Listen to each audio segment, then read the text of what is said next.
Dirty Birds, what's up? And welcome to another edition of Falcons Final Whistle, presented by Zaxby's. I'm your host, Will McFadden, joined by Terrin Waack, and we are going to go through Terrin's 53-man roster prediction. It is the third and final edition that we will have before the Falcons have to make the decisions themselves, and they have to cut down their roster to 53 members by Tuesday at 4 p.m. Eastern. Terrin, you're the final one to kind of go through this exercise. I had never done it before. It was tricky for me, I think. It just wrapping my head around what some of these decisions meant for this season and perhaps beyond. Just what was this exercise like for you? Dare I say we saved the best for last? Just kidding. I know people are going to not like some of my decisions, but bring them on.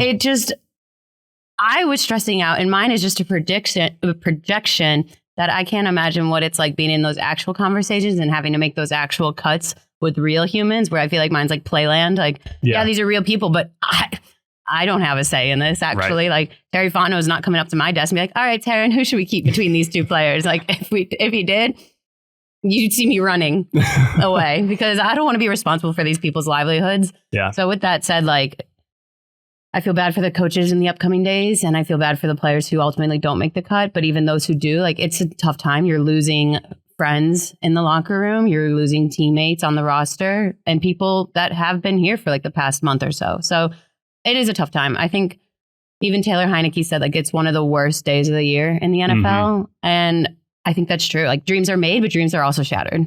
Yeah, I mean, candidly, like, even in our section of the building and where we are located, the digital team right now is different from where it was previously when I was here. And we were a little bit even closer to kind of where the front office people sat, and players would literally kind of come past desk. And it was tough. Like, it's really, really hard. And so even though, you know, we don't interact with players and staff all that much, we're kind of in our own little area working on our own stuff. Like, these are people that you do see around, and you try to be very cognizant of like what they're going through, because you're right. Like, it's a tough time across the league, but that's also, you know, part of why when Raheem Morris kind of held out a lot of the starters and key reserves, like, it did give certain players, you know, Bradley and I, right? He had so much action this preseason. And even though he was one of the first 13 players released, like, he got a great audition for the 31 other teams around the league. And I think the Falcons really liked what they saw from him as well. So if he ends up back on the practice squad, I wouldn't be shocked. But that is kind of the flip side of that coin of everybody focusing on the starters need those reps. Really, the reserves, like, that could be their one shot. Yeah. And that's kind of what I do like about the fact that the Falcons really did give 3 full preseason games to guys much further down on the depth chart. So did that make this year any harder for you when you're looking at the 53-man roster? And sure, some positions like inside linebacker, we feel pretty good about who those guys are, but others, specifically defensive line, maybe outside linebacker, cornerback, like, some of these guys have popped. Did that kind of tighten the race for you in any way? Oh, well, when I started to like figure out who I was going to keep and whatnot, the first thing I did was go back to the list of players who did not play against the Ravens. And I kind of just like locked those 37 in. Smart.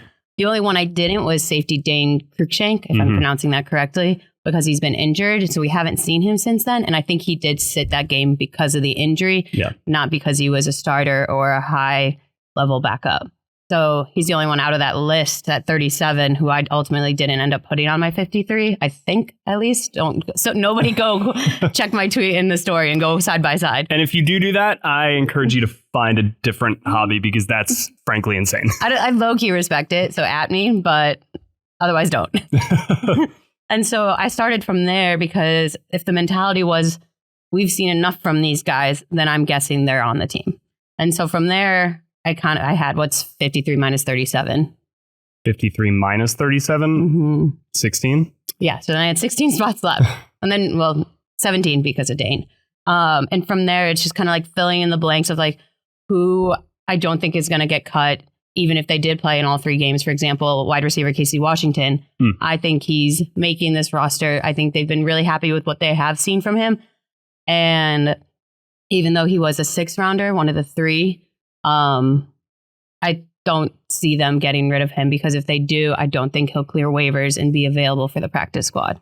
Yeah. Because that's another thing to consider. Just because they're cut doesn't mean they can go straight onto the practice squad. They have to get through the shopping spree, essentially. Exactly. Yeah. I mean, they do. They get put back on the shelf, and any of the other teams around the league are able to put in a waiver claim, which is why it's always interesting when people not only do a 53-man roster prediction, but also then are like projecting practice squad numbers. Because it's like, we have no idea who the pro personnel members of the front office are even looking at across the like. There could be 4 new players on this practice squad. There could be 0 new players. There could be 15 new players. Like, I have no idea. But that's kind of what's so exciting at this point in time. The rookies are a good point, because like there's almost 2 different categories, as you just pointed out. Like, the guys who did play in all of these games, JD Bertrand is another probably great example. Jace McClellan, another good example. Exactly. It's like, we're very confident that those guys are going to be on the roster, and yet they did play. So that's where the nuance comes in. It's like, sure, you know what you're looking at, but it may come with a grain of salt, or there may be an exception to the otherwise pretty standard rule. So let's go ahead and dive into it. We're going to start with the quarterback position. Tori and I had 3 quarterbacks sticking around. You've also got 3 quarterbacks sticking around, the same 3 that we all know and love: Kirk Cousins, Michael Penix Jr., Taylor Heineke.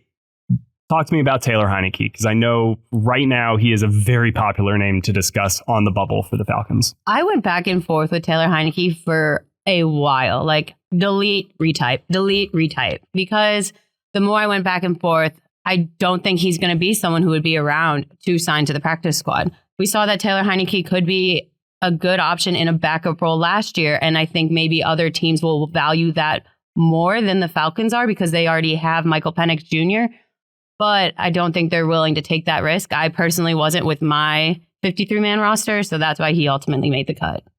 You're right. Like, there's a lot of teams. I was almost surprised at the number of NFL teams that kind of like base jumped into training camp with just like a quarterback parachute they hope deploys. You look at like Las Vegas, right, with Gardner Minshew and Aiden O'Connell.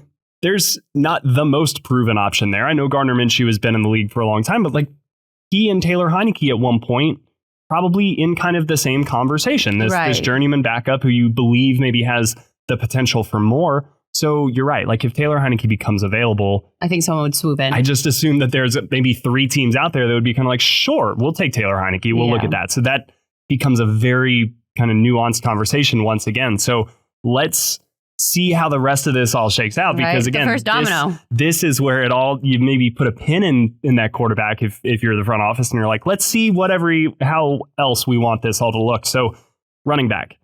Everybody has kept the same 4 this whole time. It's Bijan Robinson, Tyler Algier, Jace McClellan, Avery Williams. Any difficulty in these 4? Did you really want Carlos Washington, or was it kind of clear cut?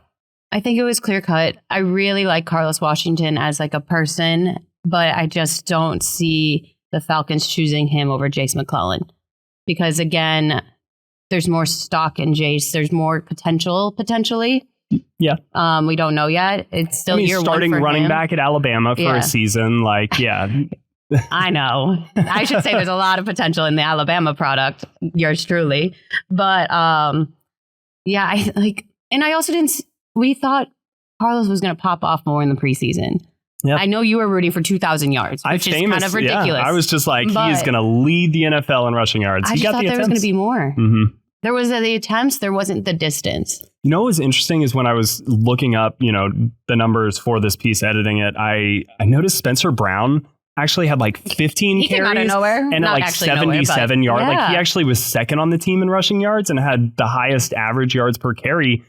I think Spencer Brown joined the team a little too late to really get any serious consideration here. But that was, it was just kind of disappointing, but not because of Carlos Washington in particular, because again, a lot of it depends on the offensive line. A lot of it, but they played some pretty good defensive lines. I think in the preseason, when you go against Miami, Baltimore, and then Jacksonville, like those are pretty. And then the Jacksonville game was against the starting defense, right? So it was tough sledding out there, I think, for the run game. And this is one of those situations where I think back to the difficult conversations Terry and Raheem have to have, because you and I had Carlos right in here, and it was a great conversation. I know. And so now leaving him off, I'm like, oh, I had the same exact feeling. So let's not linger on it, on the pain. Let's get to wide receiver. this is one that is kind of bounced up and down, I think, a little bit. So, yeah, Tori initially had 5.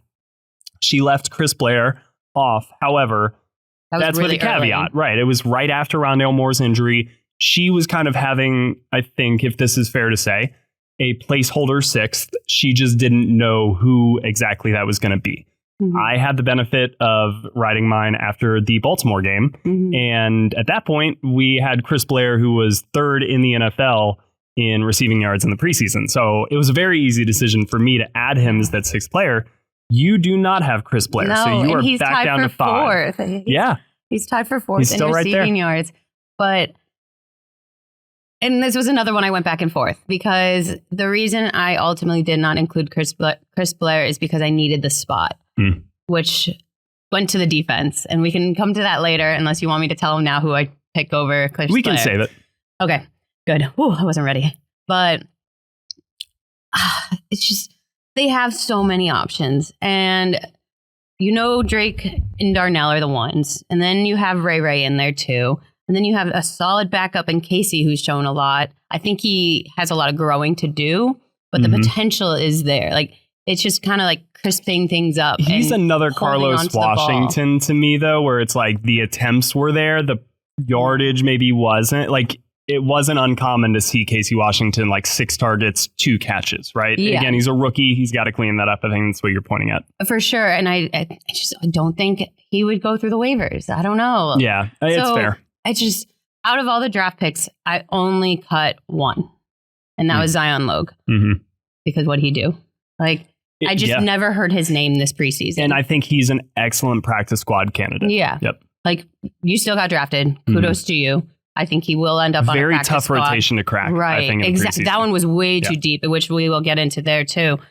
So I just picked Casey ultimately over Chris, even though Chris had better numbers. I think it has to do with what they see in each and what could possibly be. Okay. I'm buying into the potential a little more with Casey Washington than I am Chris Blair. That's a good way to put it. I think, again, what kind of Tori and I talked a little bit about was the clone notion, right? Mm-hmm. That Raheem likes to talk about. And I made the point that Chris Blair could be a little bit of a clone of Kadero Hodge. And you, or actually Amna, who wrote a great piece about Chris Blair over the weekend. So go check that out. But she mentioned how Chris was, kind of using special teams as a little bit of a pathway to try to make the roster and focusing on that aspect in camp. And that would be like perfect if he can get under Kadero Hodge's wing and just learn how to be this like savvy veteran 5th receiver, 4th receiver, but then like kick butt at special teams. Yeah. But I look at Casey Washington as well. And what was kind of one of the main things that they said about him when they drafted him is, we view him as versatile within this offense. He can do kind of all 3 roles. So that in and of itself, it's like 3 clones, Yeah. So I get what you're saying here. It's kind of recency bias too, because he was a draft pick, I don't know. Maybe I'm putting too much into draft stock, but you picked him for a reason and it just happened a few months ago. It's a safe default to have, right? If you're going to fall back on any rule, like that's not a bad one to default back to, especially a first-year guy, right? A rookie. Yeah. I always forget Kadero Hodge, and I feel bad. Like when we were talking about wide receivers coming back to this team, I just kept being like, it's only Drake London. And then everyone would be like, Kadero Hodge too. And I'm like, oh.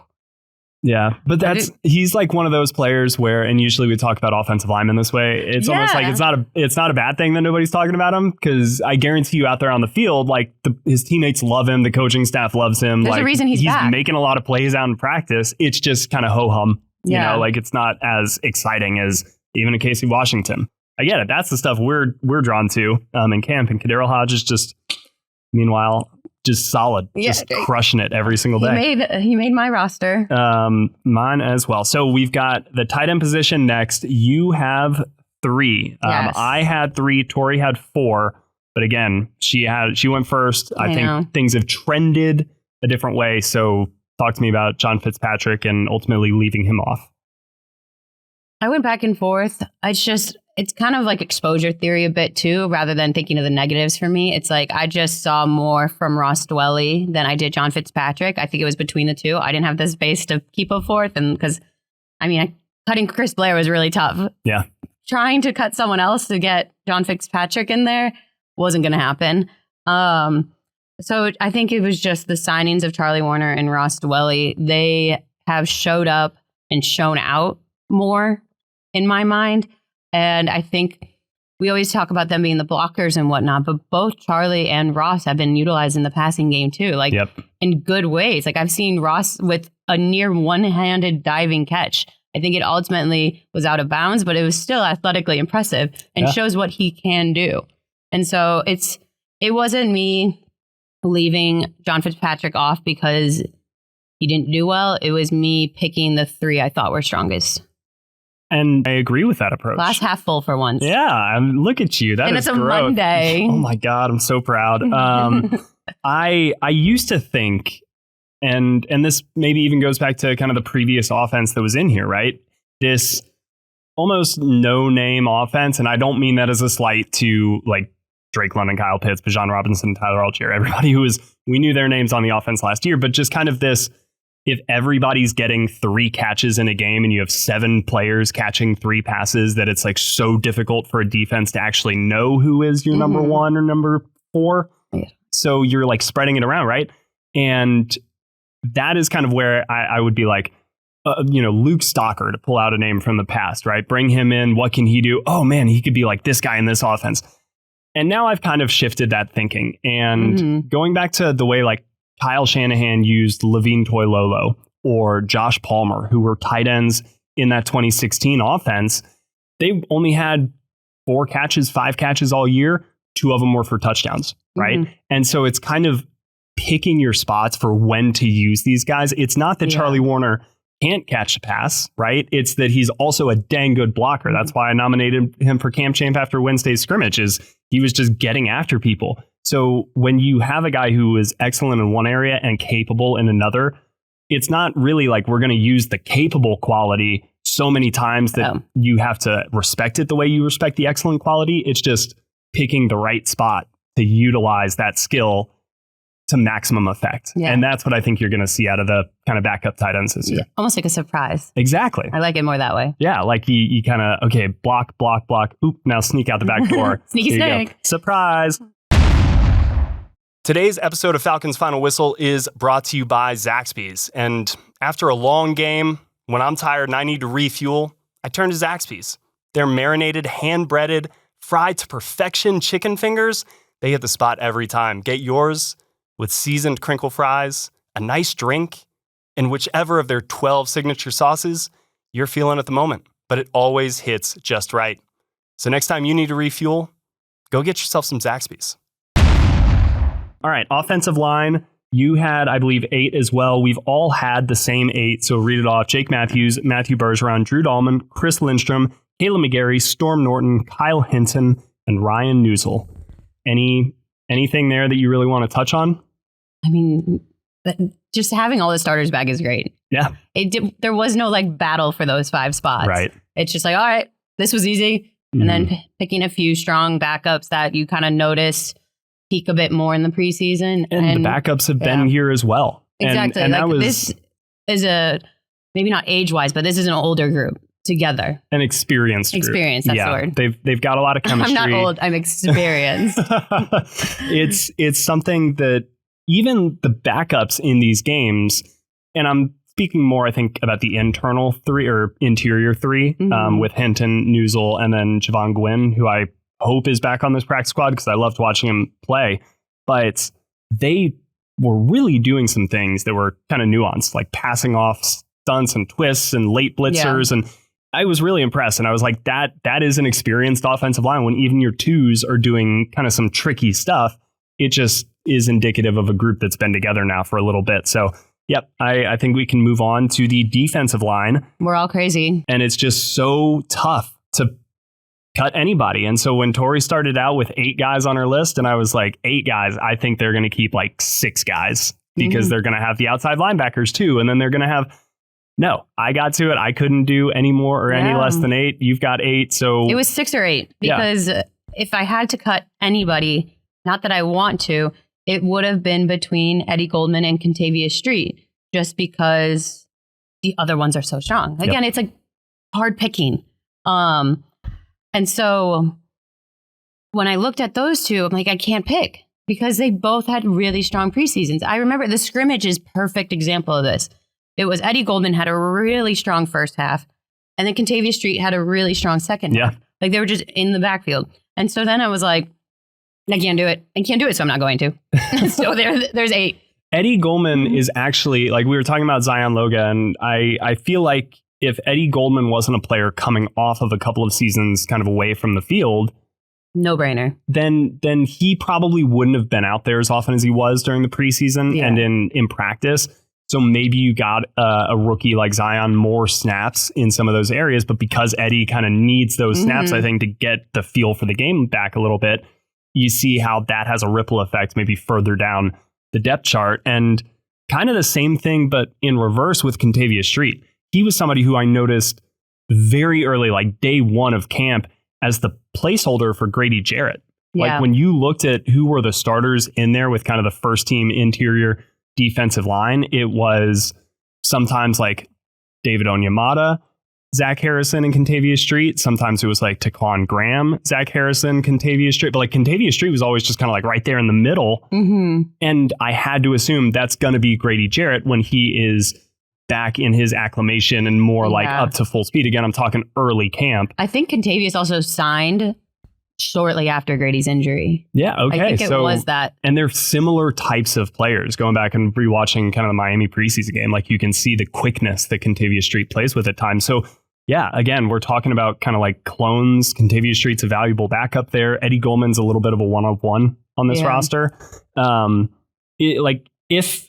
Let's say if they were going to go to 6, you think it's clear that it would be Goldman and Street? Yeah, because I think Street might be picked up by someone else if he is released. That's good. I don't know that Goldman is, because Atlanta has put all of their eggs in his basket. Yeah. Like they have wanted that man They're here certified for gold years. miners. Exactly. Yep. And so I think he would end up here on the practice squad or something, and then elevated as many times as he can be. Yeah. Okay. But I think 8, again, for this defense feels right. And part of that is because when you look at what the pass rush, where it's going to come from, I think the defensive linemen are going to be just as much part of that as the outside linebackers. So looking at the outside linebackers, you have 5. And this is where I think, Chris Blair and John Fitzpatrick, I don't know why I wanted to say Ryan Fitzpatrick, them not being on this roster allows for another camp standout to make the cut. So you've got Matt Judon, Lorenzo Carter, Arnold Ebiketie, James Smith-Williams, who I had as well, but you've got one extra. You've got D'Angelo Malone. Yes, because we all know I'm a special teams supporter. Special that if I could have put D'Angelo Malone under specialist, I probably actually should have. I should have just thrown him down there.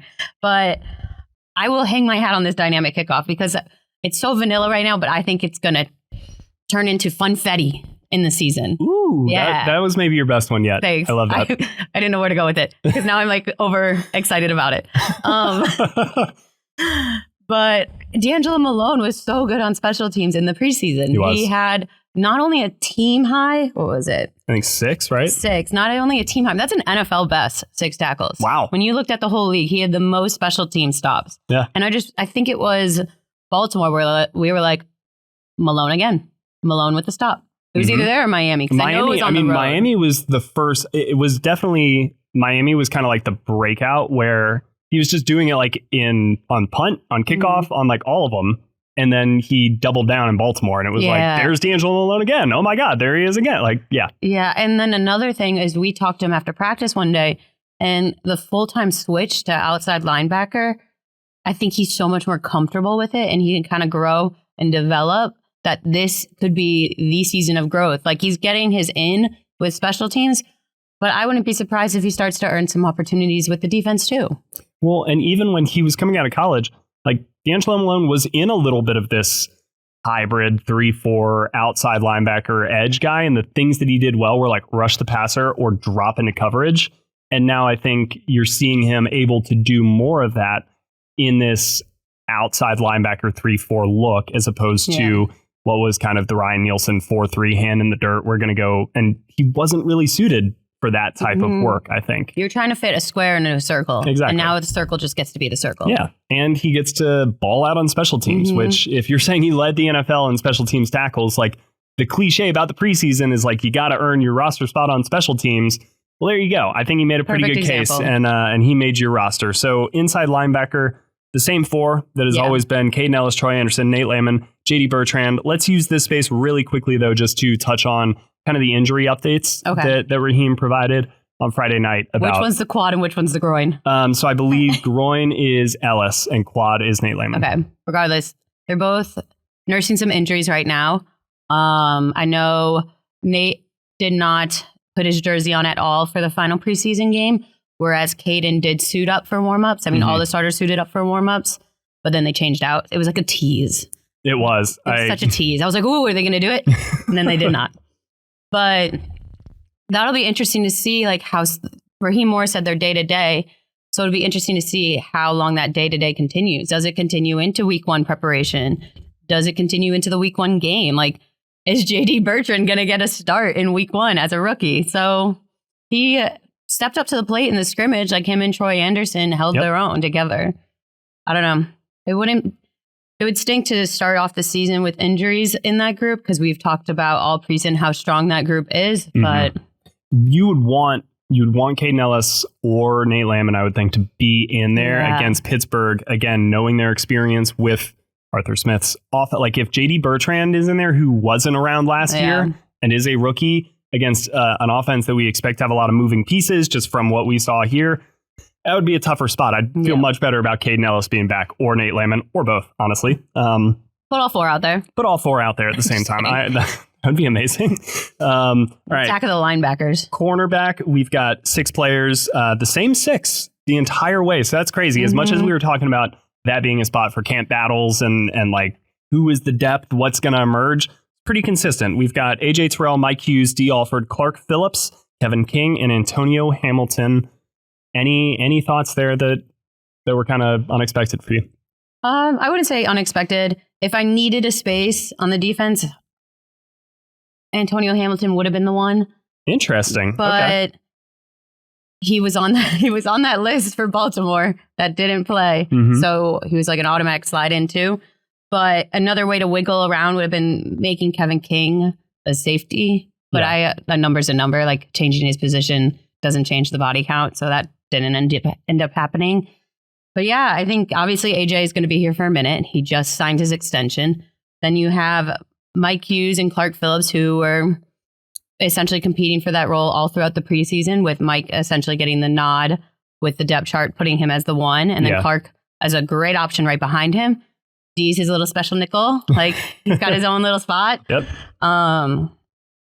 Kevin, I just think his versatility will be a huge asset for either cornerback or safety. So I could have put him in either group. And I wouldn't even be shocked if you see, when they release the 53-man roster, if they just have this as defensive backs. And they have just 10 guys listed as defensive backs, right? Because Kevin King in the scrimmage on Wednesday was playing in dime package and also kind of a safety, like box safety hybrid role. And then in the final preseason game, played safety for a long time out there. So I definitely feel like they are exploring that potential in case they do put DeMarco Helms on injured reserve once the fifth, and then that does the math. You can maybe keep 9 defensive backs, but still have kind of 6 corners and 4 safeties because one player fills both spots for you. That would be maybe the upside here. So let's quickly get to safety. Jesse Bates, Justin Simmons, Richie Grant, DeMarco Helms. Where do you think they would go if, let's say, they put DeMarco Helms on injured reserve? You think they try to backfill that safety spot, or do you think is that the opportunity to get somebody else on here? I think Micah Abernathy would fill that void. Okay. I think I noted that in my story too, because he was spoken very highly of as soon as DeMarco was hurt, where it's like, this is the opportunity for him to step up and show us that he can do it. And I know they really liked him even last year in that role. So I think if they do put DeMarco on IR, then Micah has his way back in. Yeah. Let's quickly close out with special teams. And by quickly, I mean, we don't even really have to talk about them. It's Younghoe Koo, Bradley Pinion, and Liam McCullough. It's been that way since it will be that way on Tuesday. I'm very confident about that. So let's wrap up with this. If there's one player who you don't have on your 53-man roster, but you wouldn't be shocked to see on Tuesday at 4 o'clock. Chris Blair. It would be Chris Blair. Yeah, okay. That one's going to eat at me. Yeah. People on Twitter are already like, you should have kept Chris Blair. I'm like, I know. All right, so if you were going to put Chris Blair on here, who would you take off? Oh, no. And you don't have, you stuck by your 53. No, But what was kind of like 53. That final toss-up? Was it D'Angelo Malone? It was, but like the more I think about D'Angelo, the more I'm confident in that decision. Mm-hmm. If anything, maybe this Antonio is... Hamilton? I think Antonio Hamilton is... I think it's more... Given what the injury situation at safety is, like, I think it's more important to keep somebody like that in the secondary. I wonder if it wouldn't be like Kentavious Street or a Taylor Heineke or somebody, like that. But again... Those bottom, like 5. This 53, though, feels... strong. It feels kind of like what it could be. Like, I think that there's a very realistic chance this is the 53 list. And honestly, it's indicative of a strong camp. Like the fact that they were able to kind of set aside a lot of this roster for the final couple of preseason games. And we saw young players emerge and actually really make strong cases. We're not trying to pull guys onto this 53-man roster. We're trying to keep some people off of it who do belong. Tough. Like that's a much better place to be in. So any last thoughts about this exercise and kind of the next 24 hours before I let you go? So I remember at practice one day, I can't remember who I was talking to, but we were like, what if the NFL required X amount per position?